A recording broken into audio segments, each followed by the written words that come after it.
ഈശോം സ്തുതിയായിരിക്കട്ടെ. എല്ലാവരെയും വചന വിചിന്തനത്തിലേക്ക് സ്നേഹപൂർവ്വം സ്വാഗതം ചെയ്യുന്നു. ഇന്ന് നമ്മൾ ധ്യാനിക്കുന്ന വചനഭാഗം യോഹന്നാൻ എഴുതിയ സുവിശേഷം 1-ാം അധ്യായം 14 മുതൽ 18 വരെയുള്ള വാക്യങ്ങൾ. വചനം മാംസമായി നമ്മുടെ ഇടയിൽ വസിച്ചു, അവൻ്റെ മഹത്വം നമ്മൾ ദർശിച്ചു, കൃപയും സത്യവും നിറഞ്ഞതും പിതാവിൻ്റെ ഏകജാതൻ്റെതുമായ മഹത്വം. വചനം മാംസമായി നമ്മുടെ ഇടയിൽ വസിച്ചു. ദിവസവും ആവർത്തിച്ച് ജപിക്കുന്ന പ്രാർത്ഥനയാണിത്. ക്രൈസ്തവ വിശ്വാസത്തിൻ്റെ ആധാരമാണ് ഈ വചനം. സത്യവേദ പുസ്തകമായ ബൈബിളിൻ്റെ സാരമാണ് വചനം.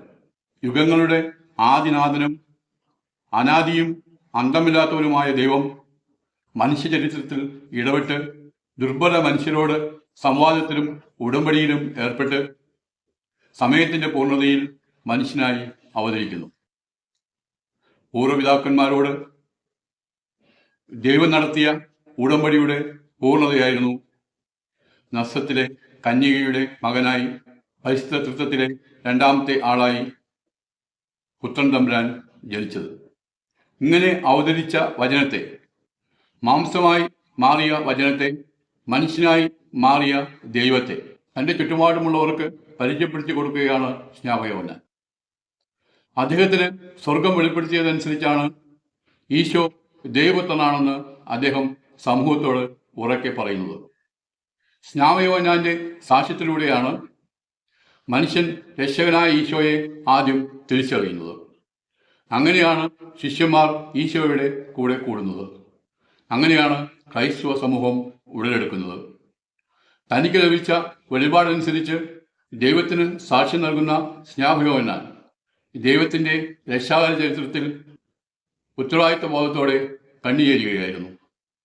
ഇപ്രകാരം ദൈവ വെളിപാടിനോട് ഹൃദയം കൊണ്ടും മനസ്സുകൊണ്ടും ജീവിതം കൊണ്ടും സഹകരിച്ച മനുഷ്യരുടെ നന്മകൾ കൊണ്ട് സുരഭിലമാണ് വിശുദ്ധ ഗ്രന്ഥവും രക്ഷാകര ചരിത്രവും. അബ്രാഹവും മോശയും ദാവീദും പ്രവാചകന്മാരും, പരിശുദ്ധ കന്യാമറിയവും വിശുദ്ധ ഔസേപ്പും സക്കറിയ എലിസബത്ത് ദമ്പതികളും ദൈവ വെളിപാടിനോട് മനസ്സറിഞ്ഞ് സഹകരിച്ചവരാണ്. മോശ വഴി ലഭിച്ച നിയമസംഹിതയുടെ ജഡത്വത്തിൽ മരവിച്ചു കഴിഞ്ഞ ജനപദത്തിനു മുമ്പിൽ ധീരമായി ജീവിച്ചവരാണ് ഇവരൊക്കെ. നിയമത്തിന്റെ നിർജീവതയെ കൃപയുടെ ശക്തിയാൽ അതിജീവിച്ചവരാണ് ഇവരെല്ലാവരും. ഇത് വലിയൊരു വെല്ലുവിളിയാണ്.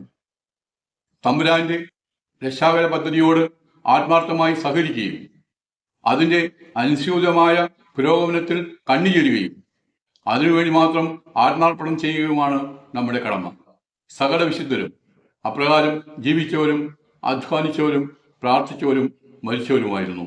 2 ദിവസം കഴിഞ്ഞാൽ ചീഞ്ഞു തുടങ്ങുന്ന ജീവിതത്തിന്റെ മുന്തിരിക്കനികൾ എത്ര കാലത്തേക്കും എടുത്തു വയ്ക്കാവുന്ന, കാലം ചെല്ലുന്തോറും വീര്യം കൂടുന്ന വീഞ്ഞാക്കി മാറ്റുന്ന പ്രക്രിയയാണ് നാം യഥാർത്ഥ സാക്ഷി ജീവിതം എന്ന് പറയുന്നത്. മാംസമായി അവതരിച്ച നസ്രായനായ ഈശോ മിശിഹായോടുള്ള വ്യക്തിപരമായ അടുപ്പവും അവന് വേണ്ടി ജീവിക്കാനും മരിക്കാനുമുള്ള സന്നദ്ധതയുമാണ് നമ്മുടെ മനുഷ്യായുസ്സിന് വിലയും അർത്ഥവും നൽകുന്നത് എന്ന സത്യം മറക്കാതെ ജീവിക്കാൻ നമുക്ക് ശ്രമിക്കാം. വിശ്വാസത്തിൽ നിന്നും ലഭിക്കുന്ന ദൈവാനുഭവവും ആ ദൈവാനുഭവത്തിന്റെ പ്രേരണയാൽ ഉണ്ടാവുന്ന ക്രിസ്തീയ ജീവിത സാക്ഷ്യവുമാണ് നമുക്ക് സമൂഹത്തിന് മുന്നിൽ പ്രതിഫലിപ്പിക്കാനുള്ളത്. ഇത്തരത്തിലുള്ള ജീവിതത്തിന് ഉത്തമ ഉദാഹരണമാണ് പരിശുദ്ധ അമ്മ. ആ അമ്മ വചനത്തെ ഉദരത്തിലും ഹൃദയത്തിലും വഹിച്ചു. വചനത്തിന് ഒരു മാനസിക രൂപം നൽകി. വചനത്തിന് ഒരു മാനസിക രൂപം നൽകുക എന്നുള്ളതാണ് ഏതൊരു ക്രിസ്ത്യാനിയുടെയും ഉത്തരവാദിത്വം.